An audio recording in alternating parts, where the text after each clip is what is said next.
to find a way out.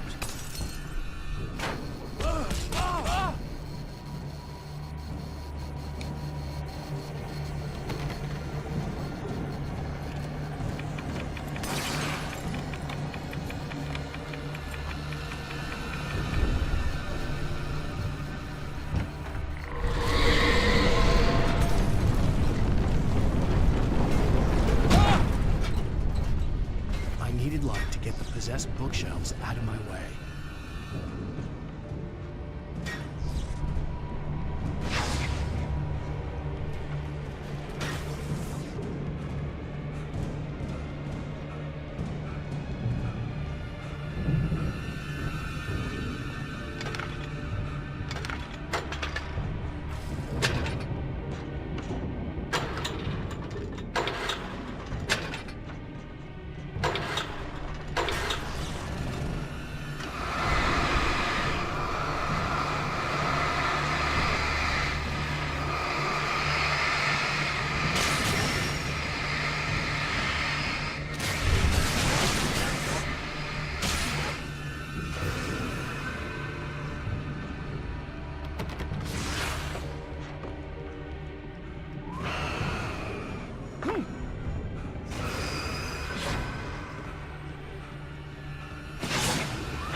Hartman knew he was no creator.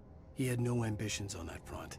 And he certainly didn't want to end up like every artist he had worked with here, damaged in ways that were hard to describe, or worse. It was enough for Hartman to maintain creative control and provide direction, to be a producer. That was what most of these people were in need of anyway. Of course, suitable subjects were few and far in between.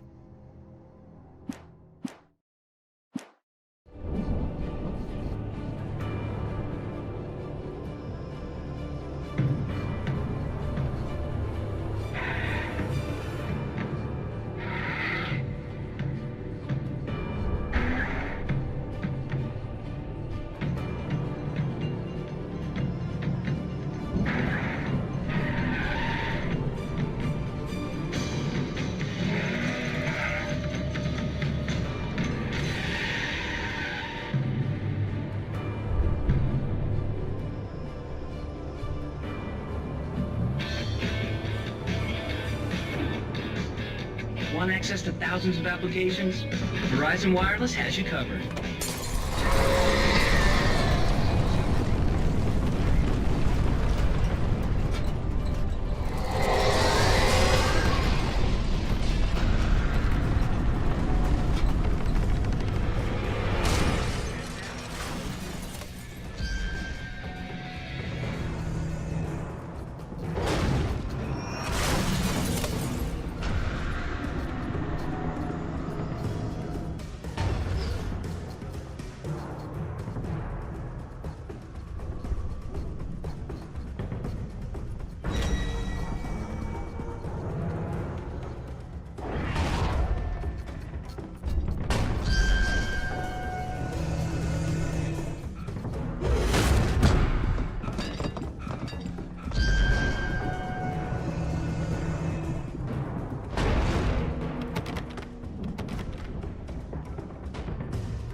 I found the car, but the gate's locked. You're gonna have to go through the hedge maze over there. Barry, I don't have a light. Take this, Al! Oh, God! Look at the house, Al! Look out!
I stared at the Viking paraphernalia that littered the area, surrounding an unlikely centerpiece.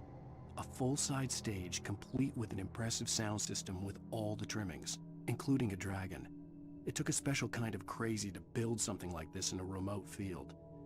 When the sky split open with a deafening boom and the music started blasting, it felt strangely appropriate.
Hartman hurried down the corridor. He had disliked leaving Wake when he was surely at his most susceptible to therapy.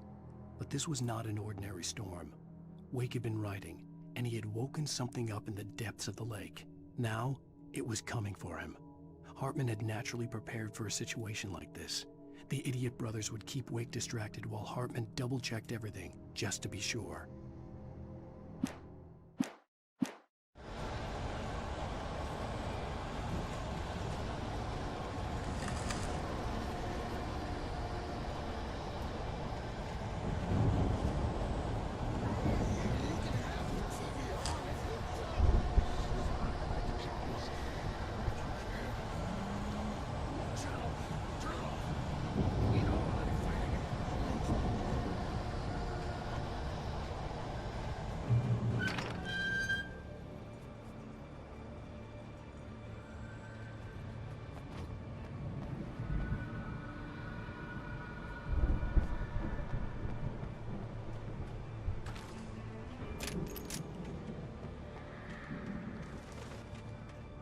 You get 2 pills in the morning, and then you'll be nice and calm all day long.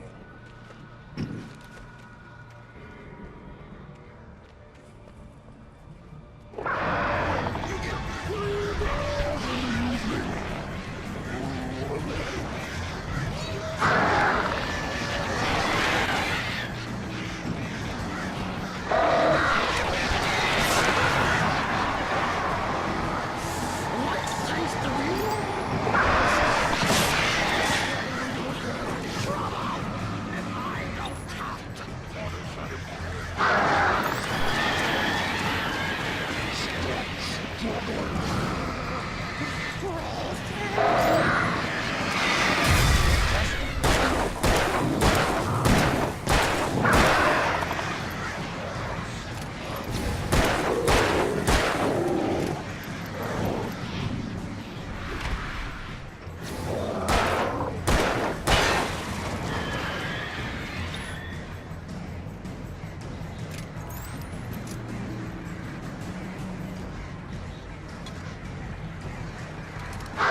Mott knew that Wake was smarter than him.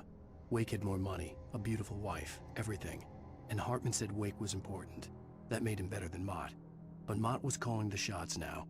He'd expected Wake to whimper and grovel, but instead, he seemed willing to fight. Mott knew he'd gotten under Wake's skin.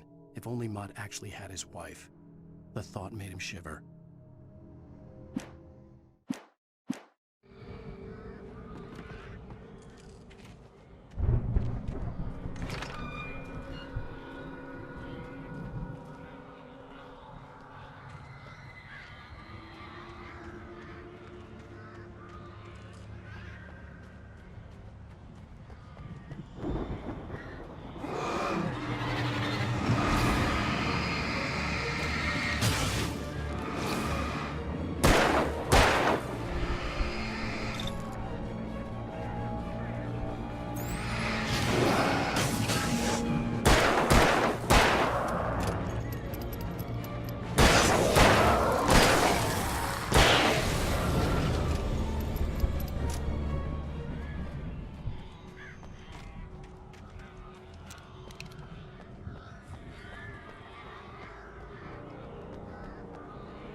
For the moment, Barry was just glad he had survived the fall. He had been separated from Al, and there was no easy way to climb back up. He told himself he'd be okay in the gloomy forest at night. He would just have to wait for a while for Al to find his way down. Barry turned when he heard the heavy footsteps and saw the movement. The man-shaped shadow lunged at him from the bushes, an axe held high. Barry screamed and threw up his hand. The world exploded.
Hartman watched as Wake's features slackened. The man was bullheaded, no doubt. Even lying on the bed, he'd almost broken Hartman's nose the second time. But with a little time, he could break Wake down, give him proper direction. Wake was easily the most promising subject he had had. Well, since Tom, really. "Sleep well, Alan," Hartman whispered with a smile. "Let me take care of you." He sniffed hard to clear his throbbing nose, swallowed blood, and barely tasted it.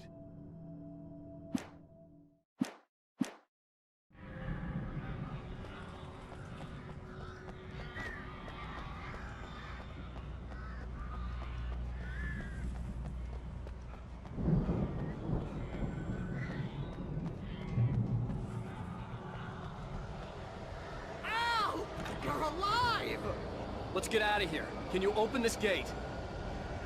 Maybe. Barry!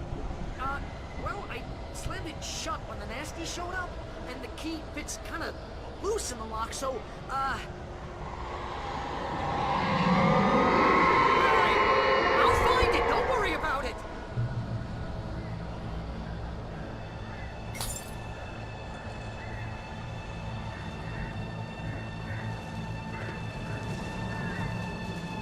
Hurry up, Barry! I'm on it! I'm on it!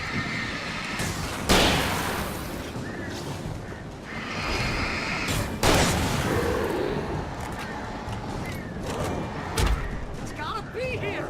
Just hang on!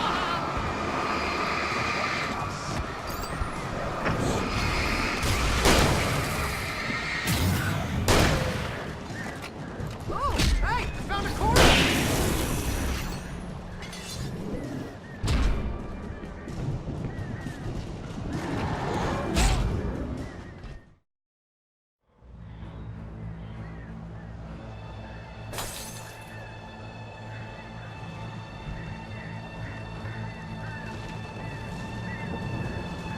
Hurry up, Barry! I'm on it!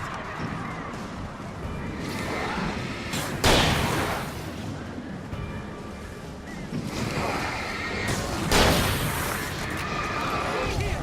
Just hang on, Al!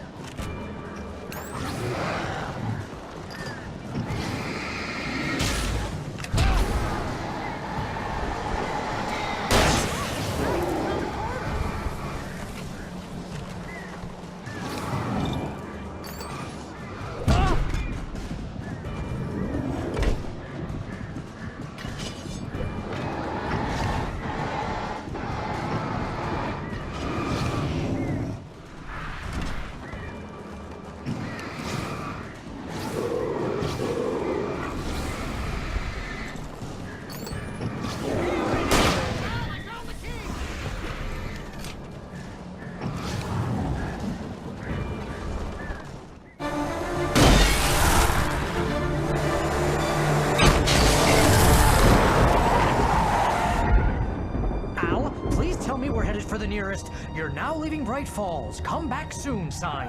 We're going to the Anderson farm. I knew you were gonna say something like that. You know what? You owe me big time for this. When this is through, if we make it, I don't care what anybody says, I'm done with darkness. You're gonna buy me a tanning bed as a gift, and I'm gonna live in it.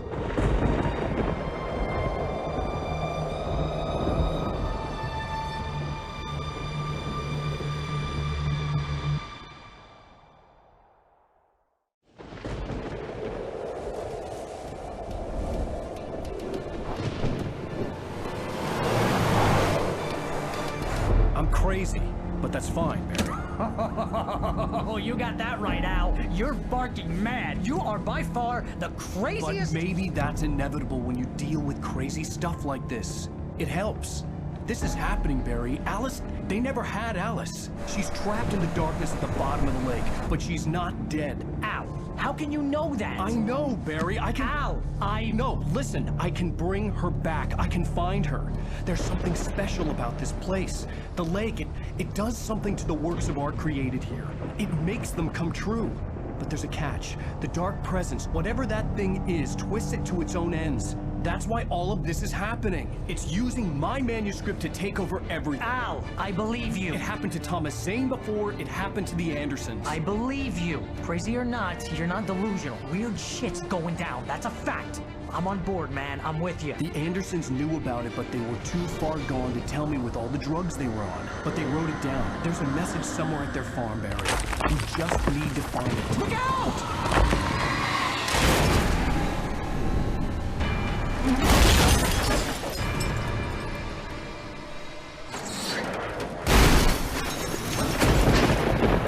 Al! God damn it, Al, talk to me!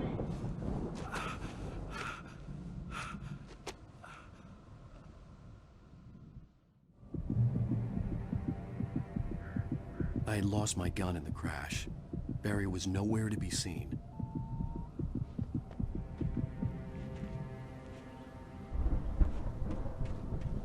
Barry! Barry! Oh, man, you're okay! Jeez, it's good to hear your voice! I was trying to get out of the car, but the ground gave way. Man, what a drop! Don't worry, your cutout is fine. Forget that! Are you okay? I hit some bushes, didn't get a scratch. There's no way you can climb down, though. It's like a sheer wall. Ah, Al, there's something moving down here! Barry, it's a taken! Use a flare, Barry! Yeah! Barry, are you alright? I'm good, Al. I'm great. Guess you never messed with anyone from New York City before, huh? You're gonna have to find your way around to the farm, Al. I'll be waiting. Barry, just wait for me, okay? Al, I'm not staying here. It's suicide. I'm going to the farm. I'm gonna go ahead and secure the area. You can catch up. Don't worry about it. I'm on the case. Now he's Rambo. This would turn into a disaster if I didn't catch up with Barry.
he stopped the car at the Anderson farm, Walter felt relieved.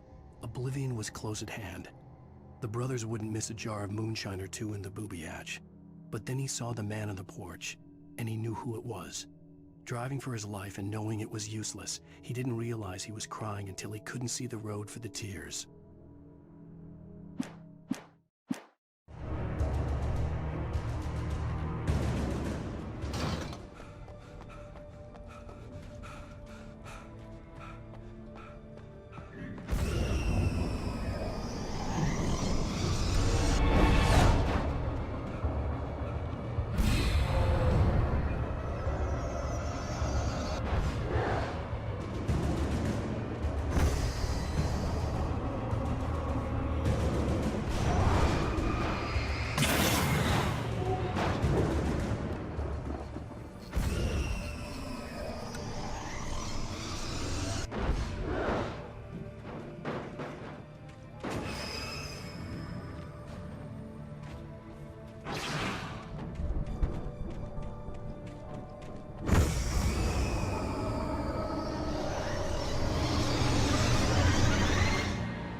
Crawled over the gate.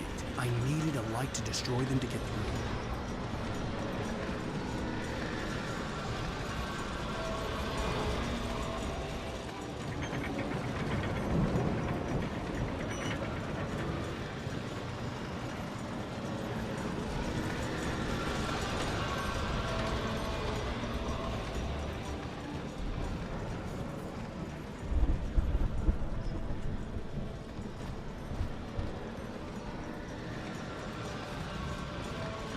I hoped there'd still be a working generator somewhere around here to power up the old lights by the gate.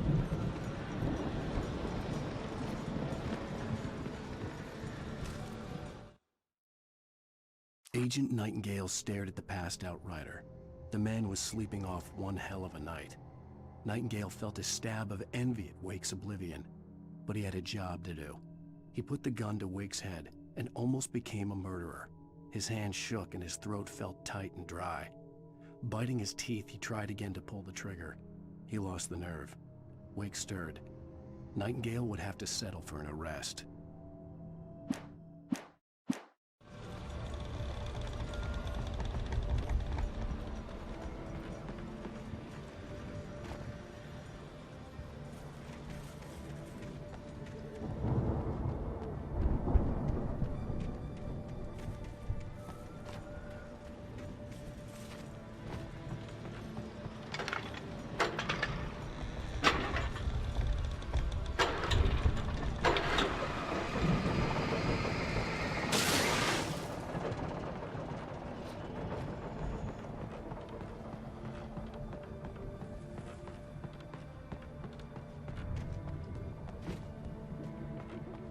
I could sense the movement in the woods ahead. Facing the enemy without a weapon was dangerous, but I had no choice.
car was driving away from the farm, headed in the same general direction as I was.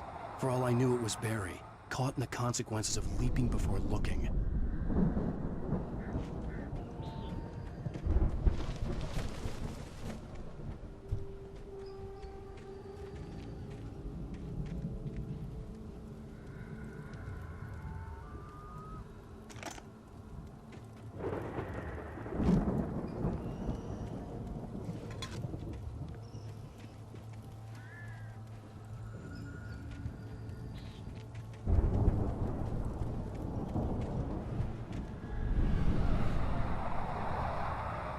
The car was heading for the cabin up ahead. It wasn't far. If it was Barry, I would see the damage soon.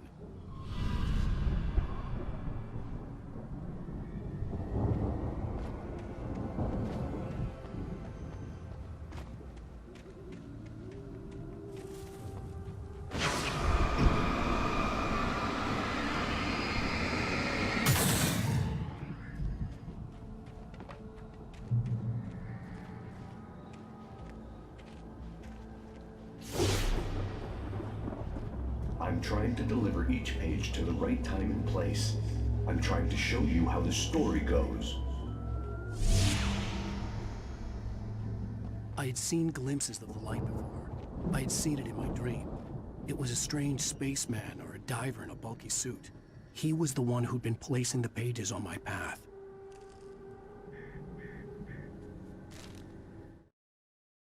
The dark presence followed the choreography laid out to it in the manuscript, growing stronger and stronger, moving like a storm from one scene of destruction to the next.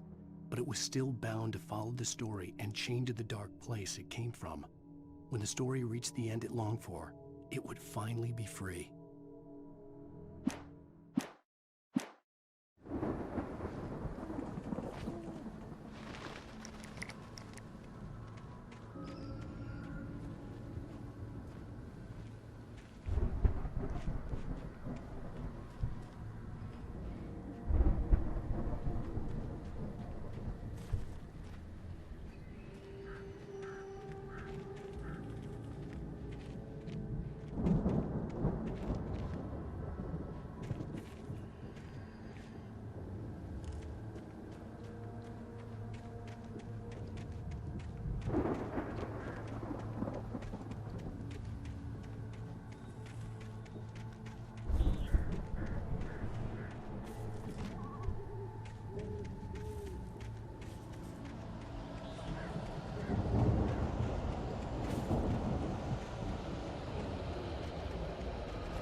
The storm raged on as the Anderson brothers walked unsteadily away from the clinic with the other patients in tow, knowing that this time they wouldn't return.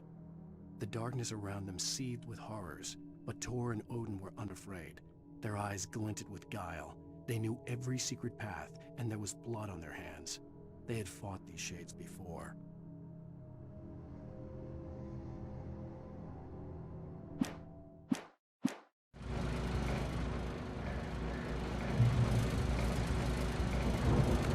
Someone had left a gun behind. Now I had a fighting chance of reaching the farm.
could see the car, but there was no sight of the driver.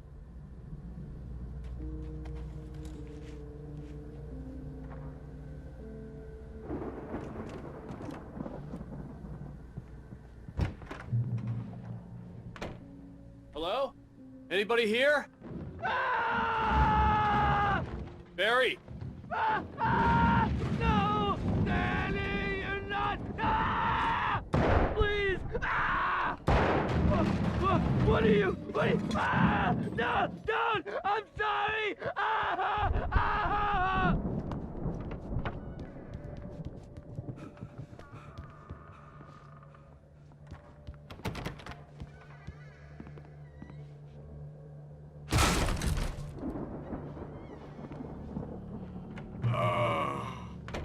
I know you. You were in jail the other day. I went to the farm again for the moonshine, you know? It makes you see. They're not gonna miss it. They're in the loony bin. My buddy, Danny, I lost him. Something's gone wrong with him. It's not him. Like a real bad follow-up to a real good movie. The best friend's suddenly the bad guy. Who wrote this crap anyway?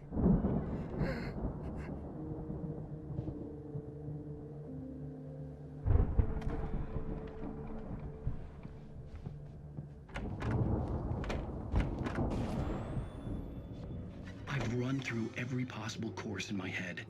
If I continue like the Dark Presence wants me to, the story I'm writing won't save Alice. It's a horror story, and it's going to kill her, and me, and everybody in this town. No one will survive. Darkness will consume everything. This is what it's wanted all along. It will be free, unstoppable. It used Alice to get to me, dangled her in front of me to keep me going. It was never going to release her. I'm going to change this. I'll escape. I've written myself into the story. I'm now the protagonist. This feels like a terrible risk, but it's the only way to save Alice. I'll be bound by the events of the story just as much as anyone else who's been woven into it. The story must stay true for this to work. There have to be victims along the way, near escapes, cliffhangers. In a horror story, it can't be certain that the hero will succeed or even survive. He almost has to die. I'll write my own escape into the story next. I need help. Zane's going to be the one who will help me. I'll make it happen.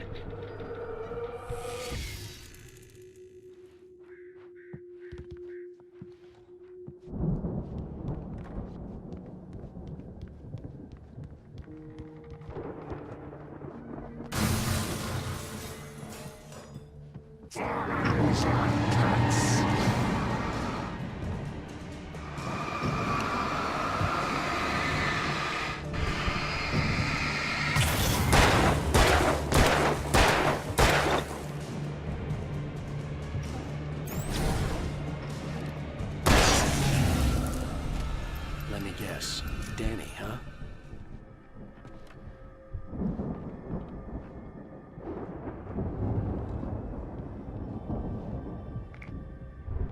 The front door was locked.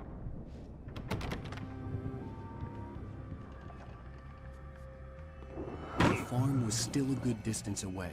I'd need a car to get there fast.